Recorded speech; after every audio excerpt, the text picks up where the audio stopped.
Bonsoir mes amis, dans cette vidéo nous allons voir les fonctions au langage Python. Donc une fonction peut être définie comme un sous-programme qui va retourner un résultat au programme principal, contrairement aux procédures. Une procédure c'est un sous-programme mais ne retourne rien au programme principal. C'est ça la différence. Donc la définition, la syntaxe d'une fonction au langage Python. Ça commence par def, c'est un mot-clé. Ensuite, un nom de la fonction. Par exemple, fonction somme, fonction multiplication, fonction qui calcule le produit de deux matrices, de deux vecteurs, de deux listes, et ainsi de suite. Entre parenthèses, vous mettez paramètre 1, paramètre 2 jusqu'à paramètre n. Ensuite, vous mettez retourne, voilà, pour retourner le résultat. Donc, on va prendre un exemple. Exemple 1. Exemple 1, fonction sans paramètres. Def, par exemple, calcul, voilà, vous mettez deux points, retournez, par exemple, 20 fois 30, voilà, tout simplement.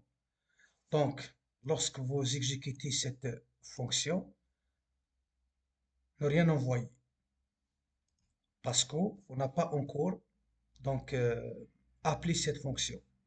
Donc, on va appeler cette fonction, calcul, voilà, donc on va exécuter. Ne rien envoyer aussi. Pourquoi? Puisque le résultat du retour de la fonction est stocké dans calcul. Voilà, donc on doit mettre ici print. Voilà, il y a deux méthodes. Soit comme ça, voilà, on va exécuter, donc la fonction va afficher 600. Donc fonctionne correctement. Soit utiliser cette méthode, soit vous utilisez donc une variable résultat pour stocker le retour de la fonction. Donc vous mettez calcul, voilà, ensuite afficher résultat, voilà, voilà. Donc on va exécuter, ça nous donne le même résultat. On va exécuter, voilà, donne 600. Donc soit vous mettez print le nom de la fonction, soit vous utilisez une variable pour stocker le résultat du retour de la fonction, tout simplement. Donc on va prendre d'autres exemples. Exemple 2, fonction avec paramètres, avec des paramètres, soit 1, soit 2, soit 3, soit voilà. Donc, par exemple, somme. La fonction somme, un B1 comme paramètre, un B2, voilà, on va prendre 3 paramètres, pardon, un B3, voilà. Donc, retourner, hein, retourner un B1 plus un B2, pardon, un B2 plus un B3. Voilà. Donc, on va utiliser une variable pour stocker le retour de la fonction. Somme. Voilà. Somme. Par exemple, on va sommer 10, 20, 30. Voilà. Ensuite, pour afficher le résultat, qu'est-ce qu'on va faire? Qu'est-ce qu'on va utiliser? On va utiliser print, tout simplement. RES. RES. Voilà. Donc, on va exécuter notre fonction. Donc, nous donne 60, parce que 10 plus 20 plus 30 est égal à 60. Cette fonction va afficher donc la somme des trois variables, la somme des trois paramètres, parce que les paramètres sont des variables. Mais 10, 20, 30 sont des arguments qui sont passés à la fonction somme.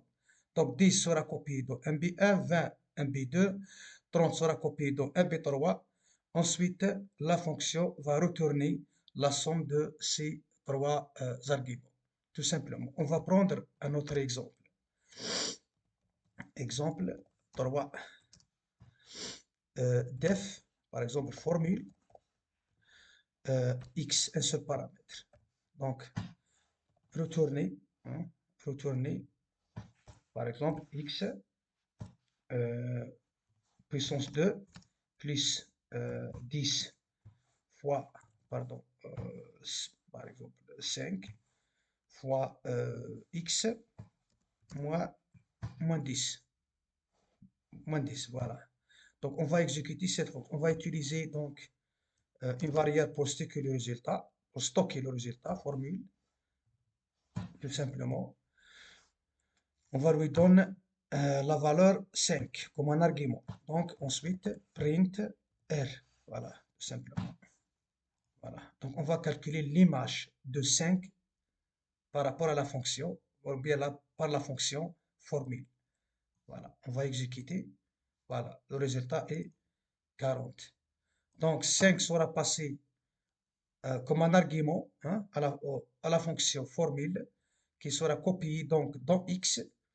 Donc 5 puissance 2 plus 5 fois 5 moins 10 est égal à exactement 40. Voilà. Donc, j'espère que vous avez compris donc, les fonctions au langage Python. Je vous donne rendez-vous prochainement pour découvrir de nouvelles choses.